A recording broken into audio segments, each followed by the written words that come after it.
over and look, and that will hold up to 96 loaves of bread. They would have burned 6 to 8 stacks like that all over the oven.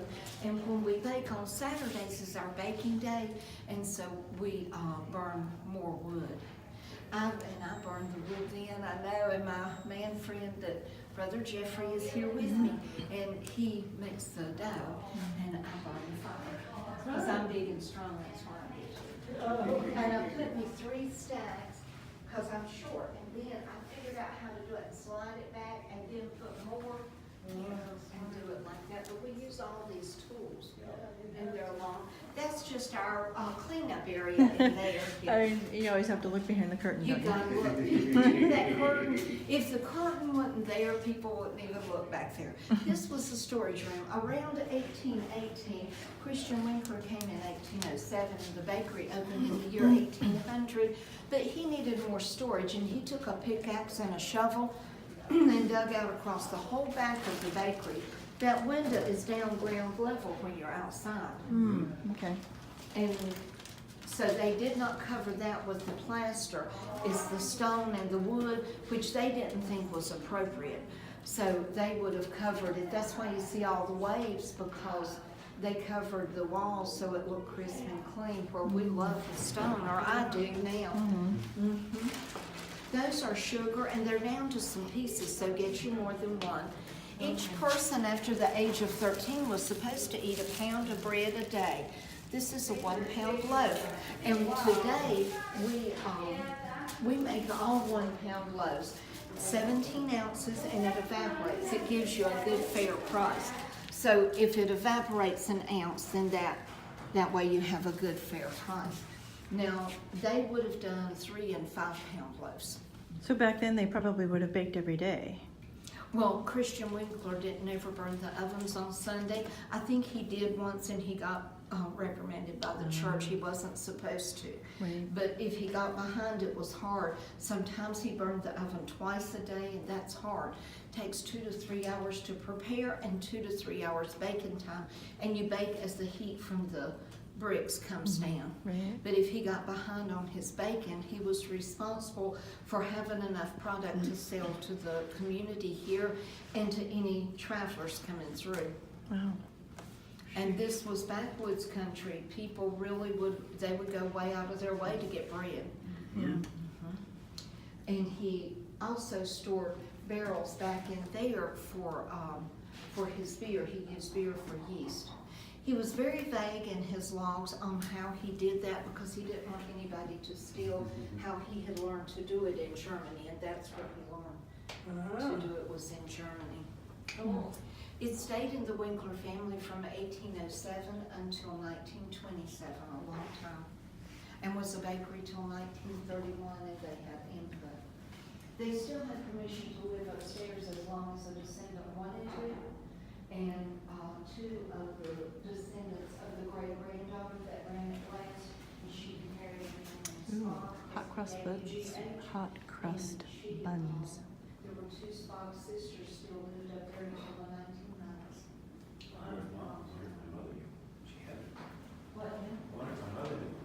She very well could. A lot of people knew the Spock sisters is what they called them. Oh, really? Well, she probably did.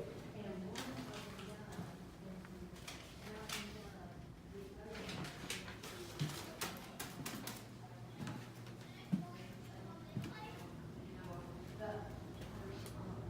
If I can help you with something, honey, let me know. Okay, thank you.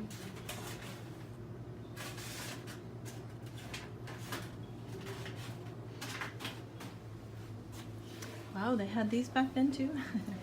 Well, if they could have, they would have. I'm sure they would have.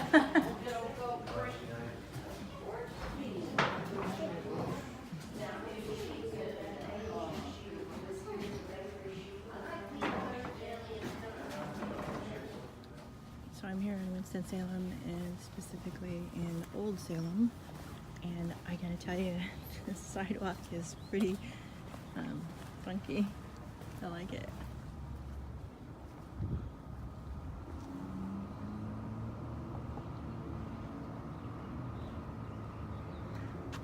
I'm heading towards the visitor center, which is down this way somewhere. was just at the Winkler Bakery.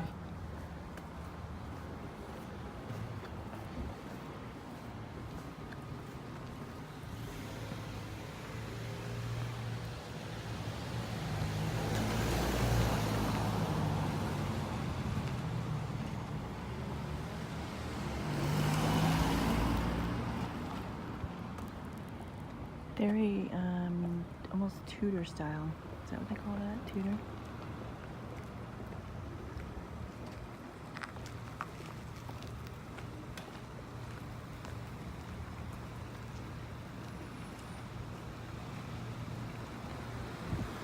That's an interesting sidewalk made of bricks. Because it's going to walk in mud.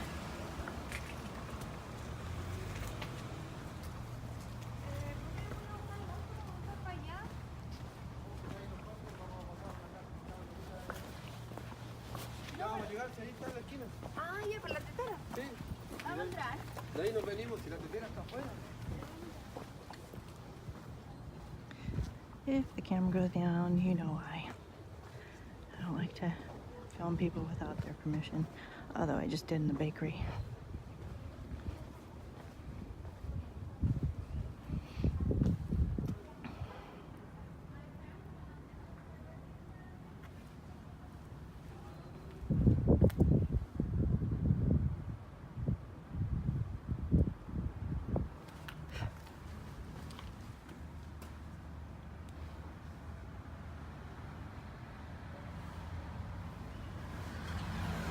Okay.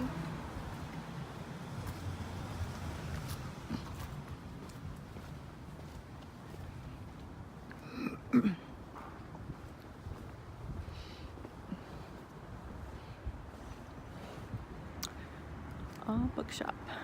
Might have to go check that out. Wait. Yeah, bird. Book. Book, gifts, and birdhouses. I kept reading book and seeing bird. Everybody's done this with books, but did you know that you can make different shapes? I don't know if you can see it, it's so dark.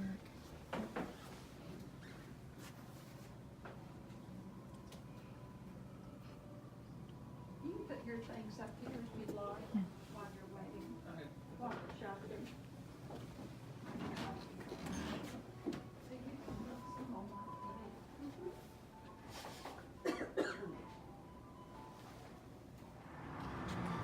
Okay, my Old Salem adventure starts when I cross a heritage bridge. This is the heritage bridge.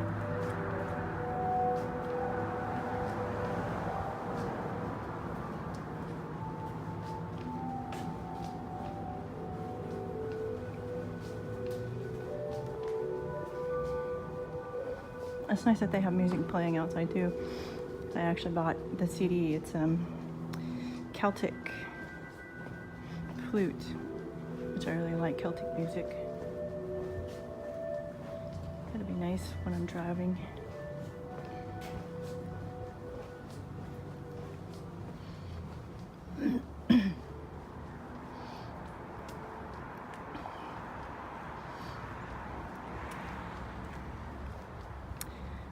So, welcome to, I gotta watch my footing because the pavement, not here, but the pavement is kind of uneven in places, and you know me and face plants, so I want to make sure that I don't do a face plant here.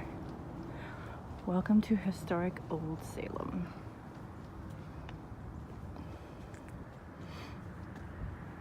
The lady told me that all of the buildings are original, they are not replicas. So that's a bonus. You are here, okay. She said to make sure to check out the gunsmith and what else did she say for sure? I was at the bakery. Where's the bakery? Wait, I was over here earlier getting coffee.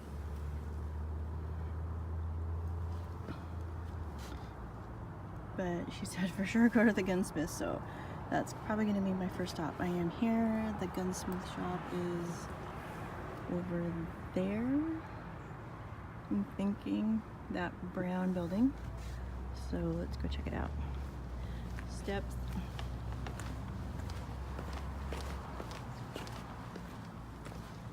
No faceplant today. Thank you very much. And she said videos and photos are fine. So I shall be taking a lots. I think the gunsmith shop is here. Now keep in mind, this would be guns that they made back then in the 1800s, not what they're doing today. Obviously. But it looks like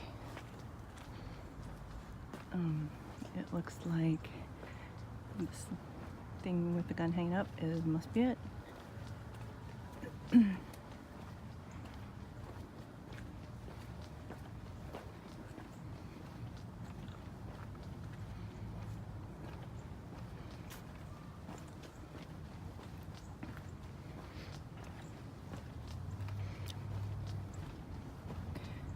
The popular gunsmith and locksmith. Okay. So. Our claim to fame in this shop, oldest active gunsmith shop in America. Okay. Original building, original location. Okay. 1831. 1831. Okay. And what we're doing in here, same type of work. We make reproductions. Okay. I'll start with a stock, usually maple or walnut. I'll cut that stock to a blank. Okay. Once that blank's cut down, I'll cut a channel and fit my barrel in place. Okay. Once my barrel's established, I fit my lock. After that, my triggers. As you add more parts, you start shaping and contouring, taking that piece down to the final form. You can see that on the rifle here.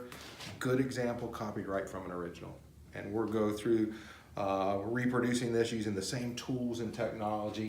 I'm just fitting a cap box in this case, for this rifle. Okay. And this is an oddity because this is an original Timothy Vogler rifle that's come into the shop. It had been missing its cap box, so we're gonna put a replacement back in its place and send this rifle back on its way. Okay. And lucky, we got good originals that we can copy out of the shop and the other shops in town. Another good example, look at the rifle closest to the wall. The one, the lighter color one? Curly maple stock, full stock, and flintlock in that case. And then you can see the photograph here. That's Timothy, that's his wife Charlotte. Vogel, you mean? Yeah. And they're in their mid-80s. He had a 50-plus year work career in this shop, and he's right at that mark in that particular photograph. Yeah. Yeah, long work career. Yeah.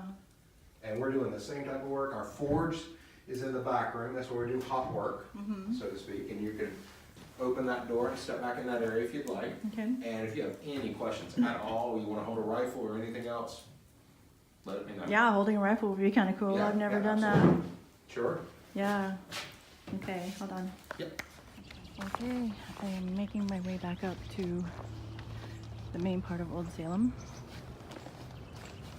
And it's funny because some of the places here look like they could be historic buildings, and then you'll see private residence. And people actually live in this town too, which makes sense.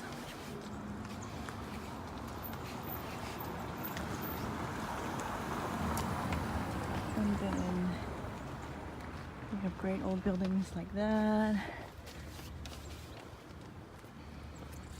It's amazing that he said that, or no, she said that all of these buildings are not replicas. They're original.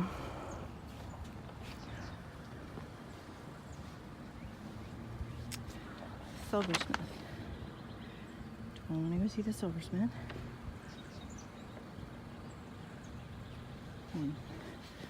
I don't think I can. Here's the Salem Tavern. Of course, you gotta have a tavern. What town would be complete without a tavern, right?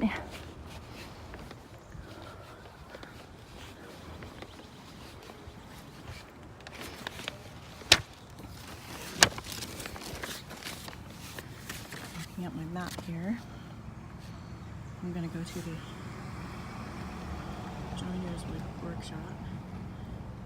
Joiners.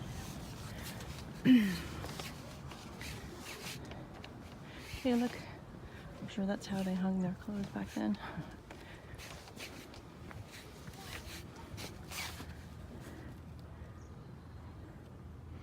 So I can enter. Welcome to Salem Tavern in winter. I have a ticket.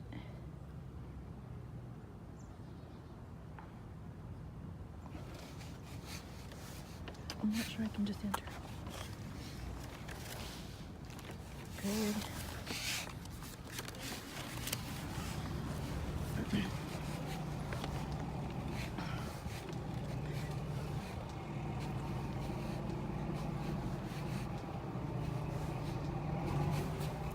Alright, even though I don't drink, I'm going to go into the tavern. Because, oh, you know what? Enter your gate. Sure, get away.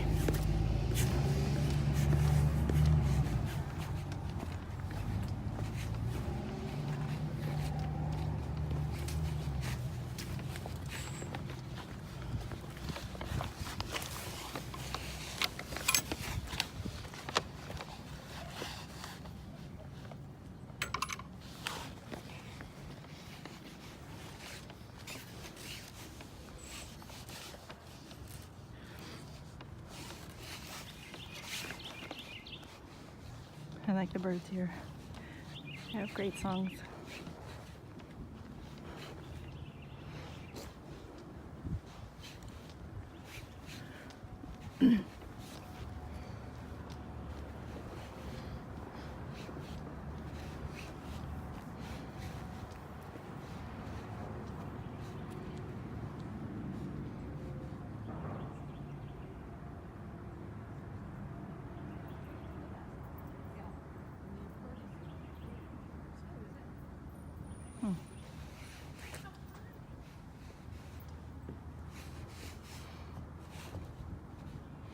Well, this is a cool barn.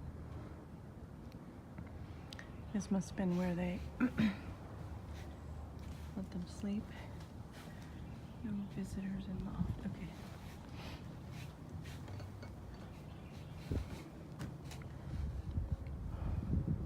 I bet you it was cold here in the winter. Okay. That must be the restroom. Maybe. Yep. Looks like it's locked. Enter here, learn how the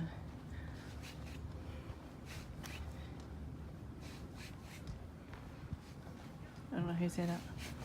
Moravins. Watch your step. Okay.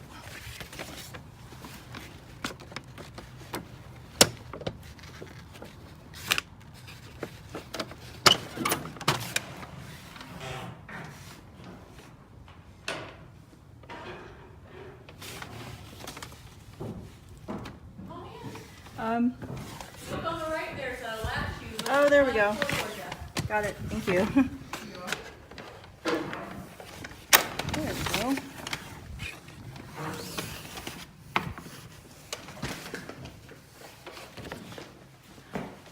Hi there. I'm taking a video. Is that okay? We actually can't allow video in the building. Okay. You would not have been the typical traveler. We'll have to plane all of them anyway. Let's see how that works.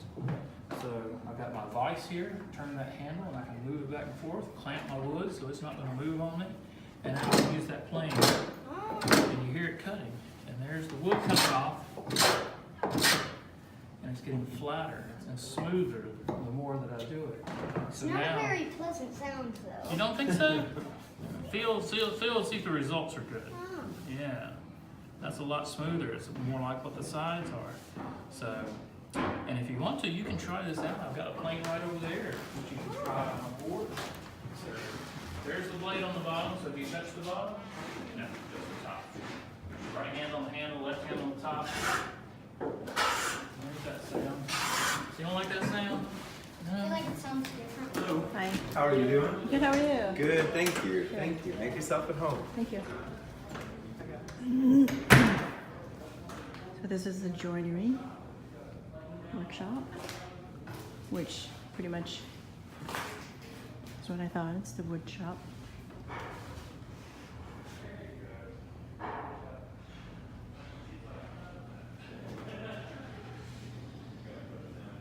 Oh, I know what that is. I've seen that on YouTube videos. People using that.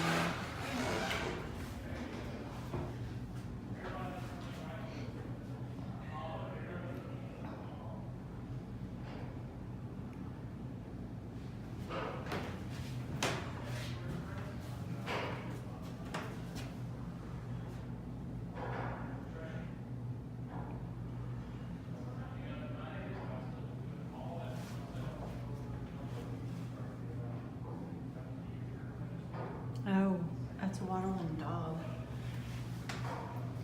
We got brick.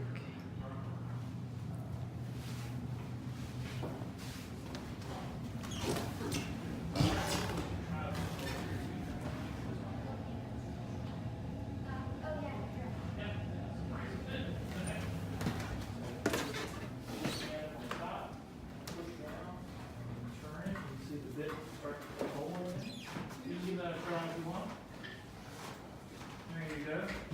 Oh, she's going for speed rather than torque. The mortises, they fit the tabs or tenons, so this piece will come all the way apart. Right. And there's 14 joints in there to hold it all together. Yeah, so no nails or No nails in this one or screws, although in the full-size version, there might be some screws that hold the seat on from underneath. That might not be uncommon. But as far as compared to a full-size chair, you'd still see the same mortise and tenon joints in pretty much the same locations. In fact, I'm working on a child's chair right now, a real one. We've got one sitting over there in the German style, and I'm working on a smaller version of it.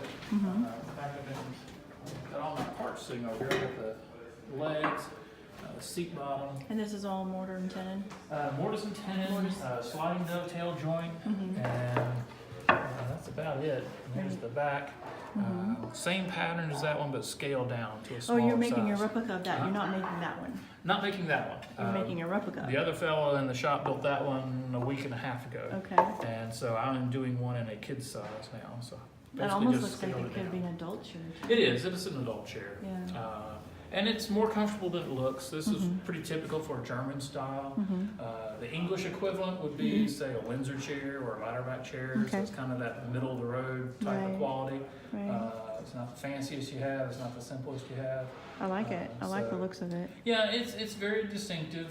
You don't see them much in America other than in areas where Scandinavians or Germans came in and really held on to a lot of traditions or brought Right. a lot of furniture with them. Right. I But can they're see still that. common in Europe. I had a guest come in that was from Germany just the other day, and she's like, "Oh yeah, I see those in Bavaria all the time." Oh, So wow, yeah. no surprise for her. Uh-huh.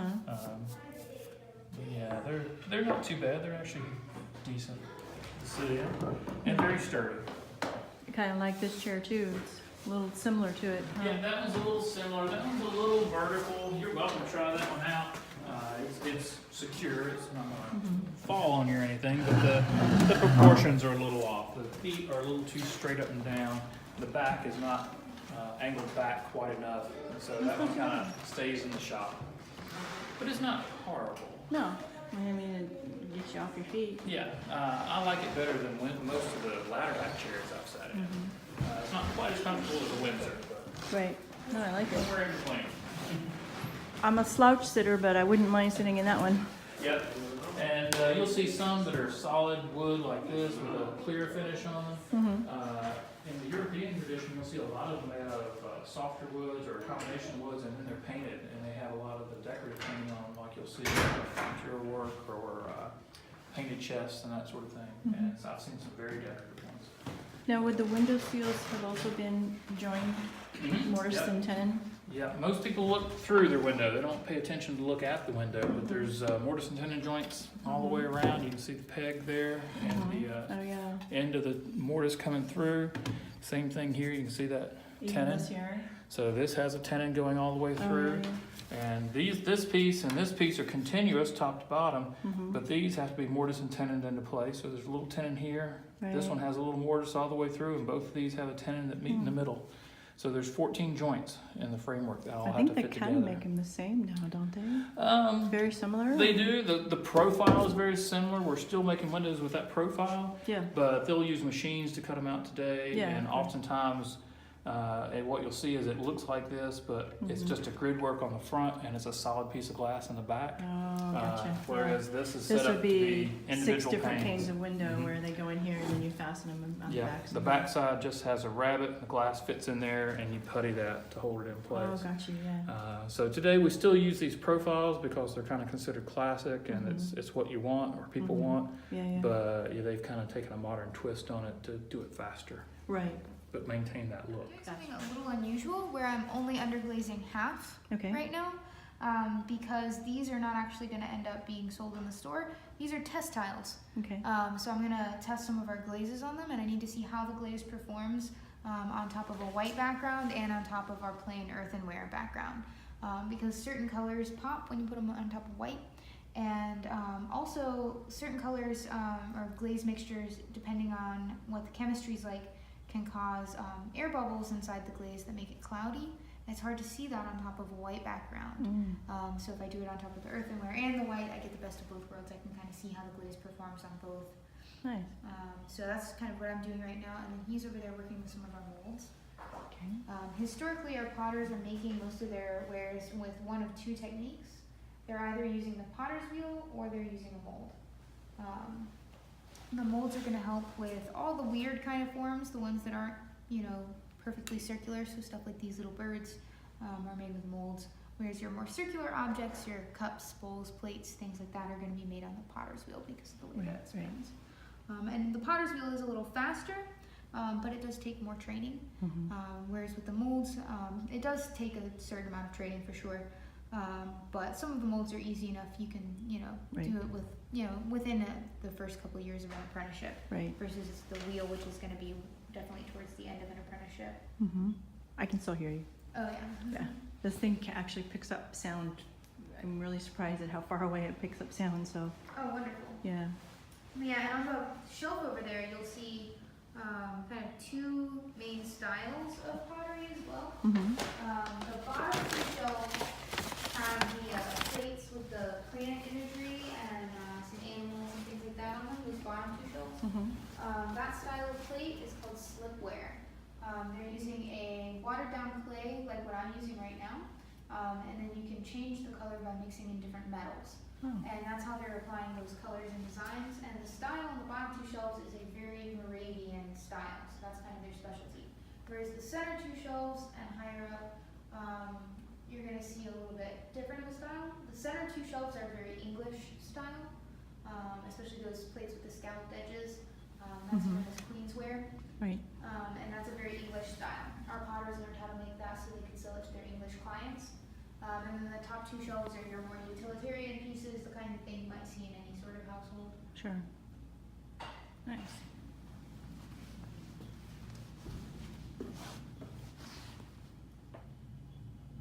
And the pieces in that case, they're actual artifacts. We've had those up since around Christmas time, because it's got that little tiny cup in there, that little creamy colored one, for hot chocolate. Right. At the time period, their hot chocolate was a very thick, very rich, dark chocolate. So it's quite bitter and strong in caffeine. You didn't need a whole lot. A little cup like that was enough to get your day going. And we made around 1,400 copies of that little cup back during the Christmas season. And so you'll still see kind of the remnants of that around the room. Kind of like the espresso shots now. Exactly. Yeah, my brother does that. I tried it once and I was like, oh, I don't know how you can do that. I found it useful. I was up for 30 hours going from California back to here, and I landed in O'Hare, and I needed like a triple shot of espresso. And I'm like, I need to stay awake before my flight leaves, and it was just not a very good morning. Yeah, I actually I'm from Oregon, and I drove here. Oh wow, that is a distance. And I went down to LA, over to Texas, Louisiana, Alabama, and up. So I've probably gone about 4,000 miles, and I'm only doing about 4 or 5 hours a day because That's I'm not too terrible. I don't want to burn myself out of this because I still got a ways to go. So have you done a lot of sightseeing on the way? A little bit, but you know, the sightseeing that I really prefer is to see how, especially in the Airbnbs, just to see how the people here live. Mm-hmm. That's what's really fascinates me. I mean, I've seen a few things, like I've seen Hoover Dam.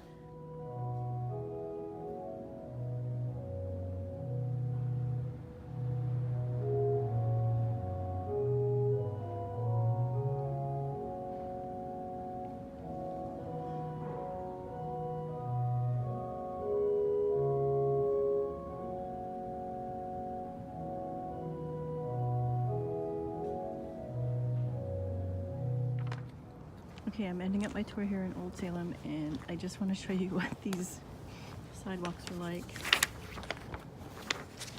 I almost tripped once already. However, you will see why in a minute. It looks like the roots are bringing up the pavement or the bricks. And I nearly tripped over because they're loose. They come out really easy. So I really have to watch where I'm walking. Like here, what a nightmare.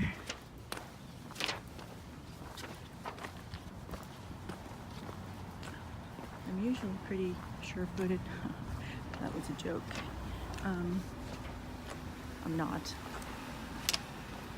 So I'm surprised they haven't done a face plant yet.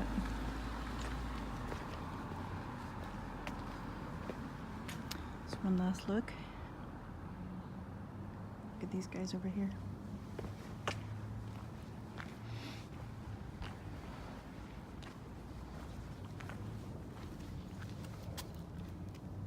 That's the only time you want to encounter a lion is when it's sleeping, right?